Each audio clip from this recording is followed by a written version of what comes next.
Niakatra ny rano teto ambanivohitra tamin'ny fandalovan'ilay rivodoza Giovana izay nandravadrava tamin'ny faritra maro teto Madagasikara.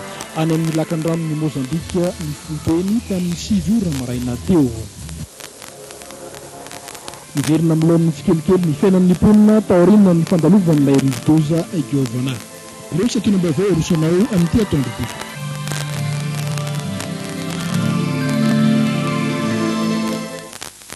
Alarobia fa 10 ny volana febroary 2024 araba tompoko lafinaritra tompoko vavy tonga hatramin'ny fotoana ny vaovao-paritra ary dia manasanao anaraka izany hatramin'ny farany. Ny varina an-dranomasina any amin'ny lakan-dranon'ny Mozambika hatramin'ny omaly ny rivodoza Giovana rehefa avy nandravarava teto Madagasikara omaly tontolo andro 3 no maty tamin'ny vokatra vonjomaika ary dia anjatony no tsy manan-kialofana eo rahantsika ny fanadidina tsotsotra makasika izay. Any amin'ny 530 kilometatra atsimo andrefan'ny distrikan'ny Morombe any anaty ranomasina nikita amin'ny 6 maraina teo no misy ny foibe ny rivodoza Giovana izany hoe efa miataka any Madagasikara. Nanimba zavatra maro nefa iny fandalovana omaly iny satria namozana ain'olona telo tamin'ny vokatra vonjomaika. Ny roa tamin'izany dia tany amin'ny distrikan'ny Brickaville izay potika 100 isanjato ary ny iray tamin'ireo maty kosa dia tany amin'ny distrikan'ny Moramanga.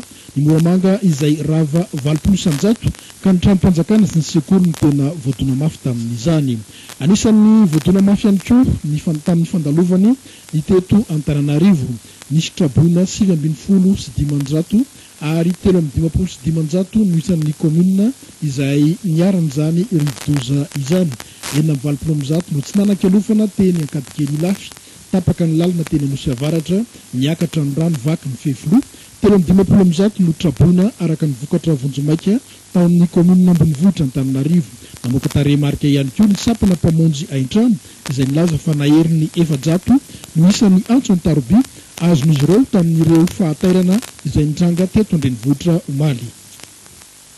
Fa io androany io dia efa nanomboka niverina tsikelikely tamin'ny fiainana andavanandro ny fiainan'ny mponina satria efa nitsahatra ny orana ary dia efa nanomboka ny amaina ihany koa ny andro ary dia ny asa ny mpiasa ny varotra ny mpivarotra efa nisy ihany koa ny mpianatra no niverina tsekoly na dia tsy nirehitra azy ary dia nanano sarotra teo am-piandohana ny fifamoivoizana. Fanadidina vetrany. Ny fitoanan'ny fifamoivoizana avy hatrany no ny andron'olona raha vao niverina ny asa androany. Lava dia lava ny filaharana sy ny fitoanana nateraky ny lavadavaka navelan'ny orana ainy amin'ny arabe. Antsasakadiny ny fotoana laniny ny fiarakodia iray manala alaviran-dalana 1 kilometatra sy sasany. Na izany aza nefa dia tsy nanakana ny olona tsy hiverina tsikelikely tamin'ny fiainana mahazatra azy andavanandro izany. Ny andro raha tena nanomboka niratra teto Antananarivo satria nitsahatra ny oranandro saingy mbola tataovana andian-drahona mainty matevina kosa ny abakabaka nalamanga. Arak'izany dia efa manomboka miverina amin'ny fiainany andavanandro ny fiainan'ny mponina ary manoloana ireny zavatra rehetra nisy oreny ihany koa ny fitondram-panjakana malagasy dia efa mandray ny andraikiny raha makasika indrindra ireny fahatapahan'ny lalana teny amin'ny faritra misy ananosy avaratra ireny dia efa teny toerana omaly ny filohan'ny fahefahana tetezamita andro indrindra rajoelina sy ireo mpiara-miasa amin'ny rehetra mijery izay tokony ho atao an'ireo traboina eo ihany koa ny fanarenana aingana ny lalana amin'ny alalan'ny ministera ny asa vaventy izay efa tonga tany an-toerana hijery izay tokony ho atao makasika izany. Fa tsy teto Antananarivo ihany fa tamin'ny ilany atsimo ny Madagasikara ihany koa dia efa nisy ihany koa ny fahasimbana ary teo ny fahatapahan'ny lalana anisan'ny tany amin'ny ilany atsimo iny namana Lanto Malala Rasata izay eto amin'ny plateau. Miarabanao Lanto. Miarabanao Bertrand Ranaivomanana, miaraban'ny mpijery ny vovoanjary. Manao ny fandehan'ny rivodoza tamin'ny lalana pirenena fafito iny. Ya am'sotranao Bertrand raha foezina tsotsotra fotsiny nga Bertrand dia hoe nizara roa ny zavatra hitako omaly io satria omaly vao nahazo tsara ny lalam-pirenena fafito izay nandanana iny raha tamin'ny ataontsika hoe tamin'ny roa ora teo no tafiditra tany amin'ny faritra tao Iorombe iny ny rivodoza omaly alohan'izay aloha zany hoe tapakandro maray zany dia tsy mbola nisy mihitsy ny fiovaovana izay toetrandro izay zany raha tany amin'ny faritra manodididina ny Toliara, Antanàna, Ampovoan-tanàna sy ny rehetra iny ilay izy Bertrand zany hoe nanomboka tamin'ny rora tany zany no tena eny tanteraka nandritra iny lalana mandrapatonga taty Antananarivo androany zany hoe mitapany avy eo Fianarantsoa miakatra raha ataontsika hoe miakatra taty Antananarivo nanomboka tamin'ny rora Maliariva vao tena hita hoe miova tokoa izany toetrandro izany. nanao ny favoazana raha ny lalana aloha Bertrand aloha ny hitako zany nalaiko sary izahantsika voaka rehefa aveo fa le lalana zany tena tapaka avokoa ny hazo rehetrarehetra nanamorona amin'ny lalana eo anelanelan'ny Fianarantsoa Ambositra ary Sambainana Tsirabe tena ny fiarana andehanareo zany hoe tsy fantatro ny alina zany ny alina taoriny nandanana ny hazo an'iny tokony tany amin'ny amroambe folo alatany ngamba nanapaka inona moa izy ity tapahandrareo le lalana tapaka le hazo tapaka teny amin'ny arabe ny lohany fa nisy ihany zany hita ihany hoe mibana tanteraka ny lalana ray manontolo fa dia hazo zany tapaka izany tsy tapespesiely hitantsika amin'ny sary io zao Bertrand io zao teny Sambainana Tsirabe zao saika ataontsika hoe teo amin'ny 1 kilometra nandanany teo de zao ny ahafahan'ny fiara nandeha zany zao lalana zao fa de tena hazo lehibe satria hatrany amin'ny fakan'ny hazo mihitsy mba azonao nieritseritra zany Bertrand hatramin'ny fakan'ny hazo mihitsy zany no mialy ningotra ary de nahazo an'ireny misy favoazana ihany koa ny katsaka zao reny hitantsika reny tamin'ny fitora maraina nangalana ny sary katsaka de eo ihany koa ny vary de ohatra hoe aoriny zao vaky zao ny renirano Nive raha hiakatra ho aty Antananarivo zao anao de izy io mameno tanteraka ny tanimbary malafika de ity moa zany zao raha matadiditsika Bertrand fa ny ampahany amin'ny rano be nalaiko sary tamin'io maraina io tamin'ny fitora amin'iny renirano Nive ihany koa rehefa hiditra Ambato fotsy fa de nahavariana tokoa fa de zao zany no aherin'ilay rano rivodoza tamin'ity raha ny lalana ataontsika hoe lalana pirenena fahafito ny hitako aloha ny azo sary fa tsy afaka niteny amin'ny Bertrand kosa hoe nanahoana nisy ain'olona nafoy de satria tamin'iny lalana iny ihany nahafahako naka an'izay sary zay hoe mba ahafahantsika mijery sy makatsaina zany hoe nanahoana tokoa iny rivodoza iny fa tena mafy de mafy tokoa izany rivotra zany isorantsika Lanto Malala Rasata izay nanao mission tany amin'ny ilany atsimon'ny nosiny ary dia nifanojo tamin'ny fisian'ny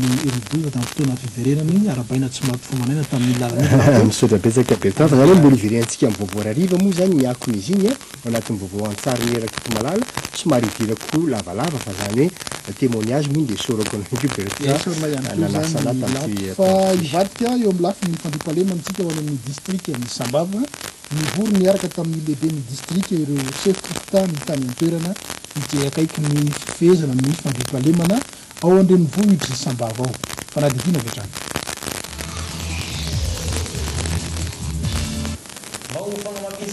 ny fitandromany fahalema hitany tamin'ny tanànan'ny Sambava dia namory ireo lehibe ny fokontany rehetra eto anivon'ny renivohitry ny Sambava ny lehibe ny district indray matoa mananjara lycéen ny tolakandro ny fahasivy ny volana febroary lasa teo nasaigny niatriky zao koa ireo mpitandro filaminana izay nahitana ny polisy sy zandary sy ny BSR ny brigade de sécurité routier fa satria ny marainy no very ny câble ny Jirama tao amin'ny fokontany Besipaka koa dia nasaigny nagnatriky zao ihany koa ny talen'ny Jirama eto an-toerana mba ilaza ny hitahitany momba ny fiaramiasa izay tokony ataon'izy ireo mba hitandrona ny fananana inombonana ny vohitra andritra izao fotoagna izao ihany koa ny fitadiavana vahaolana momba ny tsy fanarahan-dalàna rehetra toy ny fifohana rongolo ny alatra ny vakitrano ny hazarana ny menamena mahazo sy ny forosy izay efa manamotagno ny tanànan'ny Sambava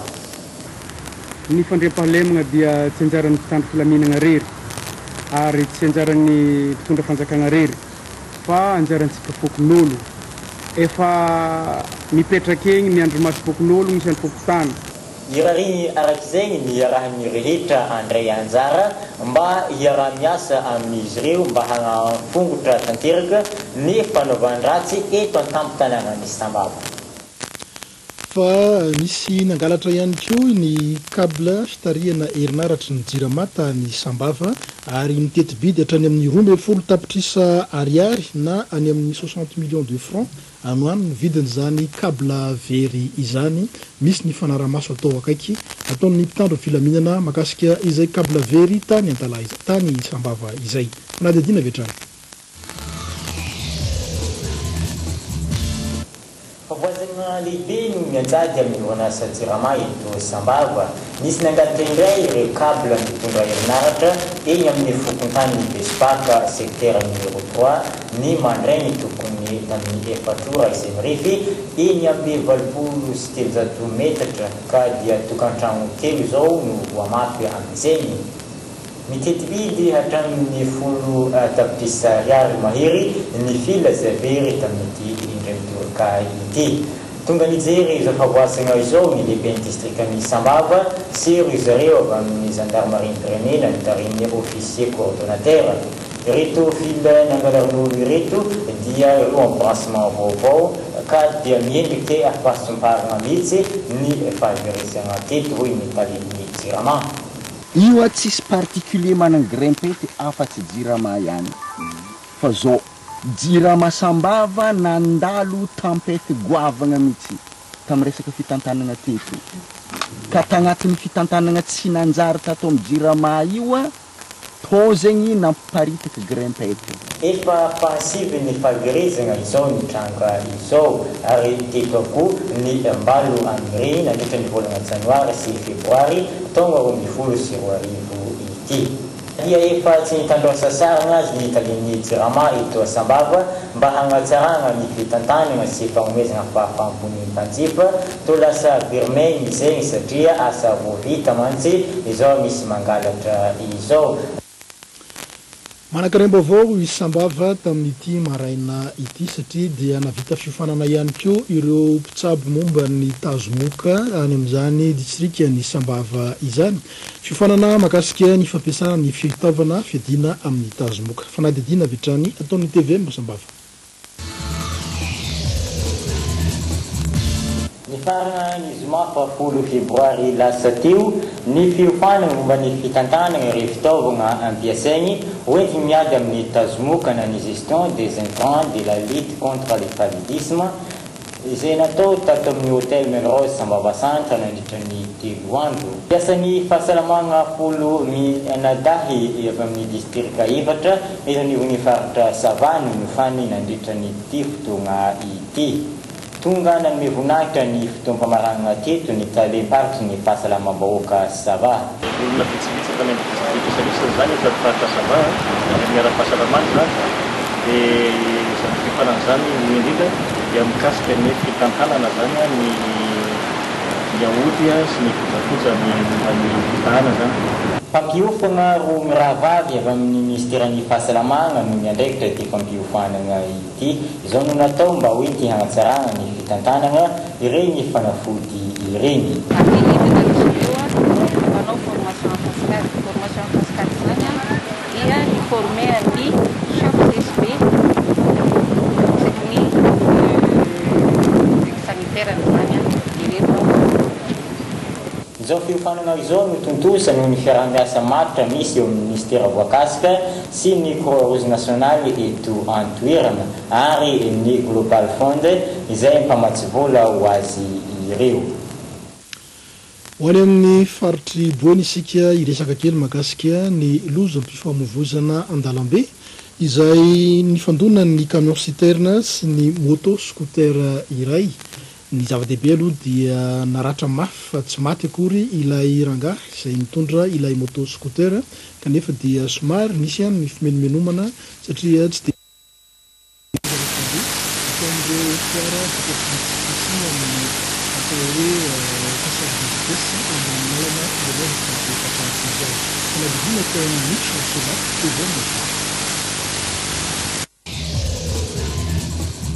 la iray no naratra mafy dia mafy vokatry ny lozam-pifamoivoizana tokony ho tamin'ny 12 ora atoandro teo eo ny asabotsy 12 amby 2 arivo tamin'ny lalam-pirenena fa efatra ato anatin'ny faritra Boeny izay tokony ho 2 kilometatra sasany eo miala ny tampo-tanàna. Auto scooter ny fandona tamin'ny camion citerne mpitatitra solika iray araky ny fanazavana moa izay nomeny ireo nanatry maso. Ny motora ny avy any araky mianina zany ty misy tôbila maromaro zany lahatra avy any mijanona parkina misy camion teria dia nisy minibus dia nisy sarety zany fariny teto dia nandeha moramora zany ty camion ty dia pasy am'ireo raha reo dia ty moto ty mo hitantsika any moto Mazangano scooter moto nandeha mafy raha izao sok hitantsika zao dia izy io nefa rano izy io. Vokatry ny tsy fitandreman'ny mpamily rehetra no antony izao koa misy ary ny fangatahana ataon'ireo mponina manoloana izany hampihenana ny loza.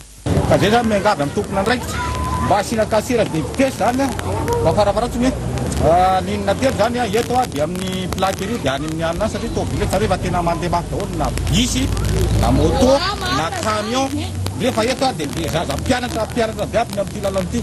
Mitombo hatrany ary moa ny fitaovana entina ifamezivezena ankehitriny entina ampiasaina eny amin'ireny arabe ireny koa entana ary ny tsirairay mba samy tandrina manoloana izany hampihenana ny loza mety hitranga. Avy eo voentsika dia ho any amin'ny faritry Sofia iresaka kely makasika ny fikarakarana ny fiainam-bahoaka ny chef-pokotany any amin'izany faritry Boeny izany faritry Sofia maromarona kokoa dia nahazo ny anjara karamany izany moa dia mba horispo ho azy ireo ahafahany manatsara bebe kokoa ny asa fanaony andavanandro. Fanadidina miaraka amin'ny TVM Sofia Jean de Dieu zavatra kosa. Andron'ny alakamisy sy febroary 20 sy 20 lasa teo dia anjaran'ireo lehibe ny fokotany sy ny lefiny tato amin'ity renivohitra ny faritra Sofia ity no nisantarana tamin'ny fomba ofisialy ny fanefana ny tamin'ny karaman'izy ireo efa bolana farany tamin'ny tondasy dia ny volana septambra, oktobra, novambra ary ny volana desambra 20 sy 20 ka ny taleny fanarana ankapobeny sy ny lafitany ato Sofia Andriamatoa Tata Albert no ny solotena ny lehibe ny faritra Sofia teto teo ampanolorana izany. Ka dia eto zany atoloka anareo chef de fokotany eto izay karamanareo zay ka ity tamin'ny karama ty zany dia tamin'ny karama le sianzo nareo tamin'ny oktobra firy volana moa tsisy sianzo tamin'ny tondasy voilà efatra ny volana septambra ny volana oktobra ny volana novambra ny volana desambra 2011. Ireo lehibe ny fokotany sy ny lefiny izay miisa 476 ato amin'ny distrika Anantsoy no samy nahazo ny anjarany avokoa tamin'ity tamin'ny karama ity ary dia velomisaorana hatrany ny fitondrana tetezamita izy ireo noho ny tsy fanadonoan'ny fanjakana ny fanefana ny tamin'ny karaman'izy ireo. Fa eo an-dalam-pamaranana ihany koa ny asa fanamboarana ny penitry ny commune ambony vohitra Antsoy araky ny tatitsy ny namana Jean de Dieu zafiny Rakoto nambaran'ny lehilahy fa ho apetraka tsy ela ny tafiny zany bazary manara-penitra izany. Fanadidina vetrany. Ny faramparany volana septambra 20 sy 20 lasa telo moa no nametrahana ny vaty fehizorona ity bazary manara-penitra eto amin'ny commune urbaine Antsoy ity. Ary izy ity moa zany dia vokatry ny fampanantenana izay nambaran'ny filohan'ny tetezamita Andro Nirina Rajoelina teo Ampabemaso mandritry ny fiaonany farany tamin'ny vahoakan'ny renivohitra ny faritra Sofia. Ka ny entreprise RGL Construction avy an'ny Antananarivo no niantoka ny famitana ny asa izay eo amperinasa tokoa amin'izao fotoana izao. Ny asa vitanay zany zao efa eo amin'ny 85% zany tafisa zany no ataonay amin'ny herinandro iny dia vita ny etapy voalohany.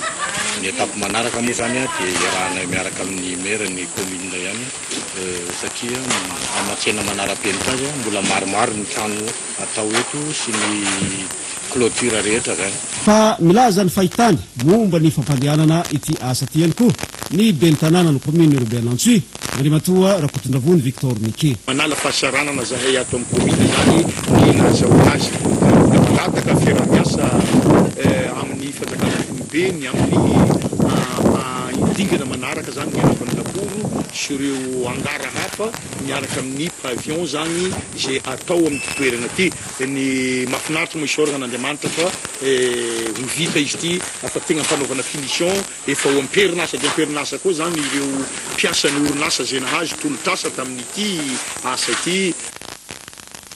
Fa iverina kely mikasika ilay vokatry ny rivodoza teto andrenivohitra isika maro ny olona no mampifangaro fa miveriny olona fa eny anosy avaratra no misy ny fatapahany lalana sy eny anosy avaratra kory no tapaka ny lalana fa etsy sabotsy namehana no misy izany fatapahana izany ary nisy ny ranobe zay tazantsika teo iny misy moa ny antso antarobia nataon'ny namana Christian Rakotoarso zay mipetraka any amin'iny ilany avaradrano iny na mpafantatra izay vaovao izay ihany koa no mampidiratsika amin'ny fiongazety ny fiongazety zay mivoaka androany dia saika ny resaka avokoa ny vokadratsy nateraky ny rivodoza Giovanna izay nikapoka ny Madagasikara omaly ary eo ihany koa ny miresaka iny fahatapahan'ny lalana etsy sabotsy namehana iny fanadidina miaraka amin'ny Liliane Andrembololona.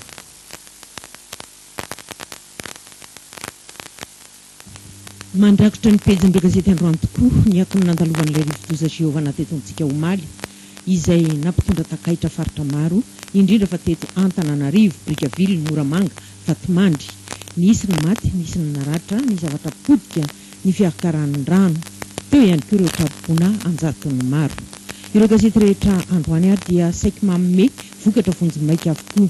Raha kapoka ny ambaran'izy ireo dia ny fampahafantarana fa natanjaka tokoa iny rivodoza Giovanna iny. Nandalo dia nanapotika i Giovanna ho l'Express de Madagascar. Ny teti-bidy amina miliara maro ny takaitra navelany i Madagascar laza mampatsiahy fa ny 10% n'Antananarivo no niaina tao anatin'ny aizina tanteraka noho ny fahatapahany herinaratra.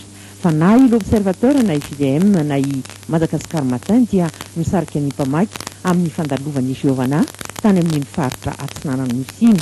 Raha ny marina dia tao Brickaville, Vatomandry sy Moramanga. Enzana dia enzana sy nandravarava any Brickaville ity rivodoza ity. Hitondra rivo mahery sy oram-bavety ho JDM. Ena no maty vokatra ny fandalovany tany Brickaville sy Vatomandry ary Moramanga izany ho l'Observateur. Potika hatrany amin'ny 7.7% ny Brickaville, hatrany amin'ny 4% ny Moramanga, hatrany amin'ny 4% ny Vatomandry ho l'Observateur izay mitatitra ny fanadihadian'ny Météo France omaly fa mety hanao tapody foy avy any atsy ity rivodoza ity. Raha milaza i Madagascar Matin fa hatrany amin'ny 300 km izan'ora ny tafiotra netiny. Fa na i La Vérité na i Taratra kosa dia samy mampafantatra ny vokatra vonjimaika teto Antananarivo. 3 no maty ary dia betsaka ihany tokoa ny zavatra potika. Faritra maro no safidrany teto Antananarivo. I Midi Madagasikara indray dia milaza fa 4 no maty ary ampolony no nanjavony hatrany amin'ny 750 traboiny ary dia nisy ny fiotsahany tany, nisy ny tondradrano. 3 no maty ho ihany koa ilay nouvelle 720 kosa ireo traboiny, 320 ireo commune voakasiky ilay rivodoza. Ny gazety rehetra androany moa dia samy mampiseho antsara avokoa ny takaitra navelan'ity rivodoza ity. Iaorako dia milaza fa 3 no maty, 900 mahery ny traboina. Tsy namelana azy ny fandalovan'ilay rivodoza Giovanna teto amin'ny nosy hoy Iaora. Isan'ny mitondra takaitra mafy indrindra ny tany amin'ny faritra Atsinanana sy teto Iarivo. Olona 5 no maty ho ihany koa inona ny vaovao. 720 na hiditra hopitaly. Fa ireo gazety samy hafa androany ihany koa dia samy miresaka indrindra ny fanadihadiana nataon'ny DST tamin'ny tojo Ravalomanana. Isan'ny miresaka an'izany ohatra i Midi Madagasikara, miresaka izany ihany koa i La Vérité. Fa akoatra ny vokatra vonjimaika tamin'ny fandalovan'ny rivodoza Giovanna teto amin'ny nosiny dia teo ihany koa ny fisotran'ny toeram-pirenena amin'ny ankapobeny.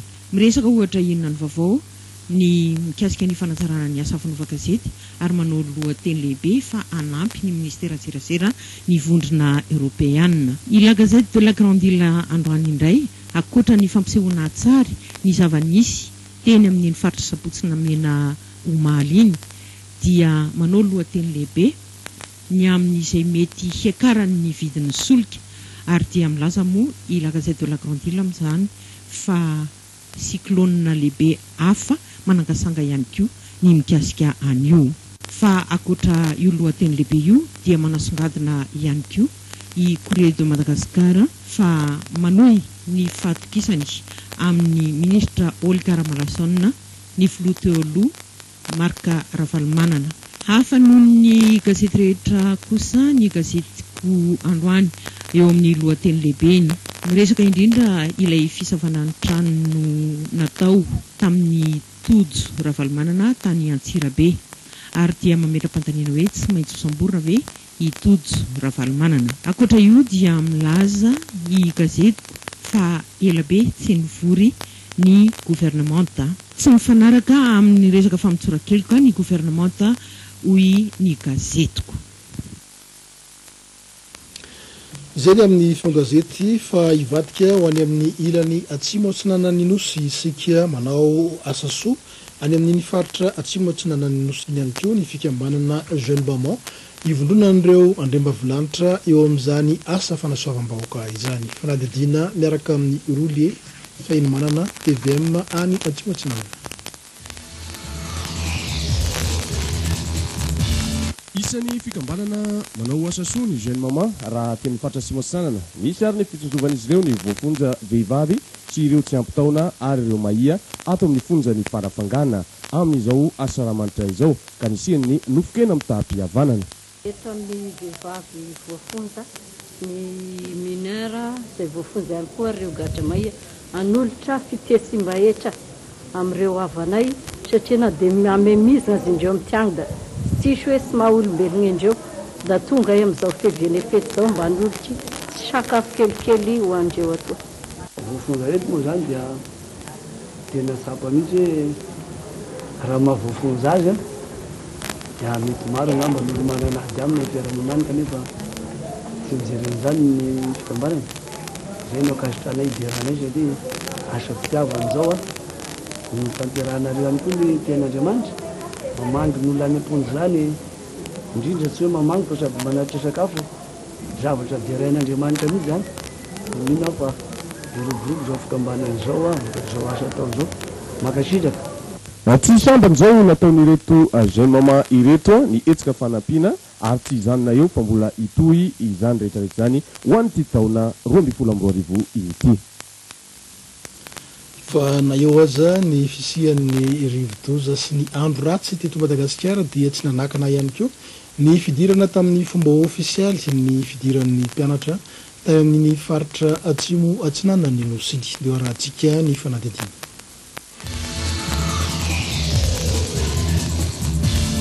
Teto vangaindra tokoa no nanamarihana ny fidirany mpianatra tamin'ny fomba ofisialy ho an'ity taom-pianarana 2022-2023 ity ho an'ny faritra atsimo atsinanana. Nivoitra teto ny fanaovana jery-todika iny taom-pianarana lasa iny na teo amin'ny avoka-panadinany zany na teo amin'ny fitombony isan'ny mpianatra. Mila ihany koa ny fanajana ny fitsipika mife mba isian'ny fahombiazana. Eto zany dia miteny aminareo mpampianatra. Misaotra anareo fa maro anareo io. Anareo io ifaharany ty faritra atsimo atsinanana ty. Zavatra takina amintsika voalohany dia ny fanajana ny discipline. Ny discipline voalohany dia ny fanajasika ny sainam-pirenena sy ny hira-pirenena. Koa mba angatahanay anareo ray aman-dreny ara-drazany zay miara mitoetra agny ame mpampianatra ambany vohitra agny magnodidina agny mba isizo sy ametraka amy toerany ireo zanasika mpampianatra zay magnabe itaranakisika ame toerany misy asika agny sy fiarovana anazy reo. Loha hevitra andraisina tamin'ity ny hoe mpanabe fanalahidy ny fampirobobona ny rafi-panabeazana. Saika nandray anjara teto avokoa ireo sekoly misy ato amin'ny farim-piadidim-pampianarana eto Vangaindrano. Ny fifaninanana ara-panatanjahantena no namaranana izany eto dia antenaina fa ho tsara lavitra noho ny taona lasa raha eo amin'ny resaka vokatra izany. Tapitra ny vaovao-paritra tamin'ity atoandro ity makasitraka sy makatelina anao zay nanaraka izany hatramin'ny farany misaotra ihany koa tamin'ireo mpiara-miasa niarany salata tamin'ny fanaovana ity vaovao ity dia mametraka ny veloma mandrapitafa tompo lasy tompo vavy